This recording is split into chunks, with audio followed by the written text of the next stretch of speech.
Desde el día de ayer hemos comentado con ustedes el operativo que se llevó a cabo en dos lugares de la Ciudad de México contra presuntos integrantes del cártel La Unión Tepito.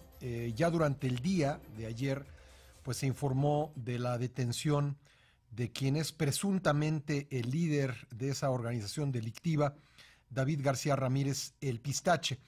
Hemos consultado ya en varias ocasiones con Víctor Manuel Sánchez Valdés, especialista en temas de seguridad pública, pues lo relacionado con esta organización delictiva, la Unión Tepito, sus derivaciones, sus personajes, y hoy nuevamente lo vamos a hacer porque nos ha hecho el favor de tomar nuevamente la comunicación. Hola, Víctor Manuel, ¿cómo estás? Hola, buenos días, Pascal. ¿Cómo estás? A ti y a tu auditorio. Siempre es un gusto estar con usted. Un placer que nos acompañes. Oye, pues, ¿qué nos puedes decir de esta detención? ¿Quién es este personaje, el Pistache? A ver, como hemos venido dando cuenta en tu programa, en los últimos años, de hecho en concreto en los últimos 2 años, ha habido una sucesión importante de líderes de la Unión Tepito, derivado ya sea de arrestos o de asesinatos. Entonces pasamos de Pancho Cayagua al Betito, ahora al Pistache y presumiblemente ahora a quien vaya a ser el sucesor del Pistache. Digamos, el Pistache, como muchos otros integrantes de la Unión Tepito, primero surge como un, digamos, no jefe de plaza, pero jefe de una zona específica de la Ciudad de México, sobre todo a manos o bajo el mando de alias Betito, y con él va subiendo en la nomenclatura de esta organización. Se encargaba de muchos aspectos financieros y de vigilar el cobro de derecho de piso en muchos de los corredores de centros nocturnos y de negocios de la Ciudad de México. ¿En qué zonas, Víctor Manuel? A ver, sobre todo en el corredor de la zona Rosa, Roma, Narvarte, etcétera. Sí. En esos en concreto. Bueno, hubo, como decíamos, operativos simultáneos en Narvarte y en Santa Fe. Todo indica que están relacionados, ¿verdad? Exactamente. De hecho, a ver, eso en otras ocasiones he sido crítico con el gobierno de la Ciudad de México, pero lo que habla de este operativo en conjunto con las otras detenciones que se han dado es que ya hay un trabajo al menos de semi-inteligencia, en el sentido de que están reproduciendo la red que conforma la Unión Tepito y están tratando de capturar o de, digamos, neutralizar las áreas de operación de esta organización criminal, lo cual podrían ser muy buenas noticias para la seguridad pública de la capital del país. Sí. Ahora, las detenciones se han dado sobre todo en la Unión Tepito, o esa es la impresión que yo tengo, y no tanto en la llamada antiunión, la parte que se separó luego del asesinato de Pancho Cayagua. ¿Qué está pasando con la antiunión? ¿Qué está ocurriendo? A ver, eso sin duda es cierto. O sea, hemos visto un mayor número de detenciones por parte de la Unión Tepito y no tanto de la Antiunión. Lo único que sí es importante tener en cuenta es que el tamaño de ambas organizaciones no necesariamente es equiparable. O sea, es decir, la Unión Tepito sería al menos 5 veces más grande que la Antiunión Tepito. Sí. Simple y sencillamente la Antiunión Tepito tiene un polo de control muy importante alrededor de la zona de Garibaldi. Uh-huh. Es decir, no se salen de esa área de operación que abarca no más de 4 colonias y fuera de esa zona de operación no son tan fuertes. Sí. Dicho de otra manera, creo yo que sí ha faltado un poco de voluntad.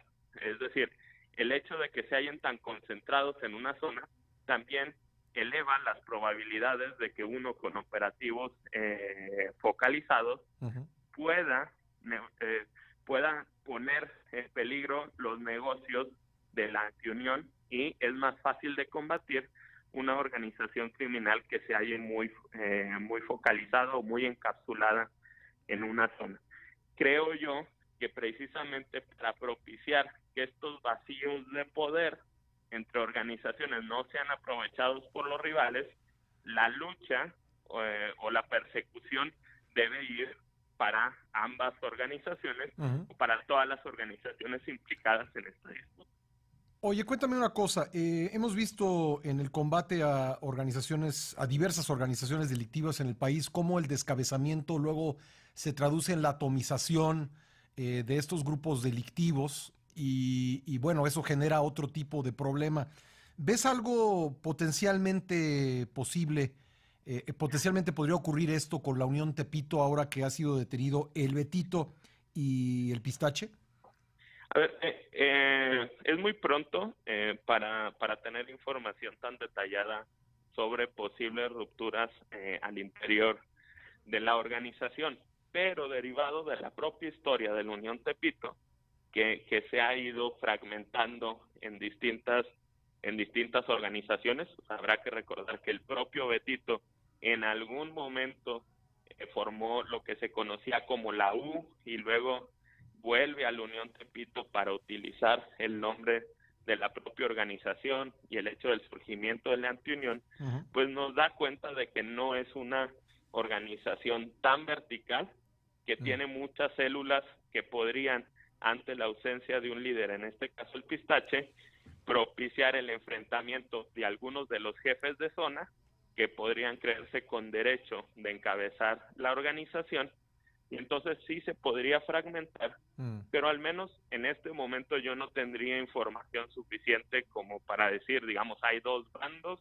que en este momento hoy se disputan el liderazgo de la organización y que previsiblemente se ve en el panorama un rompimiento entre ellos. Oye, y personajes, tú nos habías mencionado cuando la detención del Betito y otros hechos que hemos comentado contigo, nos pusiste a El Pistache en el radar. ¿Ves en este momento personajes pues con capacidad de buscar ese liderazgo, por lo menos de ser figuras importantes en la estructura de este grupo delictivo? A ver, yo creo que un candidato posible es Hugo Ávila, alias Huguito, aunque las características de este personaje son un poco diferentes a las del Betito o a las del Pistache. Es decir, si bien pues todos son personajes violentos, lo cierto es que sí había un poco de valga el término, una vena empresarial en ambos personajes, que no necesariamente está presente en alias Huguito. Es decir, este es un personaje que se encarga más del aparato sicarial de la organización. Pero ¿por qué tiene probabilidades de hacerse con el control de la organización? Precisamente porque controla el aparato represor de la propia organización, es decir, es el que tiene mayor capacidad de fuego en este momento, pero, digamos, no se puede descartar que haya algunos otros personajes de vena empresarial con capacidad de persuadir a Huguito que podrían hacerse del control de la organización, pero en este momento yo no los tendría identificados. Bueno, pues con eso nos quedamos. Te agradezco como siempre, Víctor Manuel, el apoyo que nos das analizando este tema. Hombre, siempre es un placer y todas las veces que sea necesaria. Te lo aprecio mucho, gracias. Muchas gracias. Buenos días, Víctor Manuel Sánchez Valdés, especialista en temas de seguridad pública.